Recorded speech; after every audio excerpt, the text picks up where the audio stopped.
পল্লী বিদ্যুতের সিস্টেমের সংস্কার এবং আরইবির শোষণ নিপীড়ন এবং যে নিম্নমানের মালামাল দেয়া এই সকল বিষয় নিয়ে 4টি দফা নিয়ে নেত্রকোনায় পল্লী বিদ্যুৎ সমিতির কর্মকর্তা কর্মচারীরা অবস্থান কর্মসূচি করে যাচ্ছেন। আজকে চতুর্থ দিনের মতো তারা কর্মসূচি পালন করছেন, কিন্তু তাদের দাবি হচ্ছে যে তারা এই শান্তিপূর্ণ কর্মসূচি, গ্রাহকদের সেবা ঠিক রেখে তারা শান্তিপূর্ণ কর্মসূচি করলেও তাদের যে এখন পর্যন্ত 32 জনকে সাময়িক বরখাস্ত করেছে আন্দোলনের জন্য, সেটির বিষয়ে তারা আলটিমেটাম দিয়েছেন। আমাদের যে মালামালগুলো দেওয়া হয় সেগুলো অত্যন্ত নিম্নমানের মালামাল, সেগুলো আরইবি কর্তৃক সরবরাহ করে সমিতিতে দেওয়া হয় এবং সমিতির মাধ্যমে সেগুলো আমরা গ্রাহক প্রান্তে পৌঁছাই।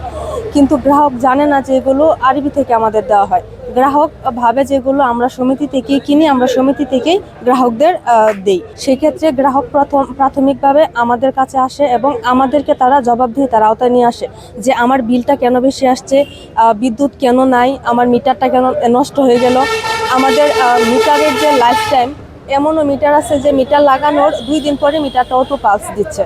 দেখা যাচ্ছে একটা গ্রাহকের একটা বাতি, একটা পাখা, যেখানে তার মিনিমাম 200 থেকে 300 টাকা বিল আসতে পারে, সেখানে তার মিটার সমস্যাজনিত কারণে 2000 থেকে 3000 টাকা পর্যন্ত বিল আসে। আমাদের মন্ত্রণালয় থেকে যে কমিটি হয়েছে, গঠিত কমিটি, সেটার আজকে 14 দিন চলতেছে আমাদের আলটিমেটামের 5 কার্য দিবসের মধ্যে সুপারিশ প্রদান, মানে প্রণয়ন একদম সুস্পষ্ট, সাথে মিডিয়া রিডার কাম মেসেঞ্জার এবং লাইন শ্রমিক নিয়মিতকরণের যে বিষয়টা, সেটা পরিপূর্ণ আকারে আসতে হবে।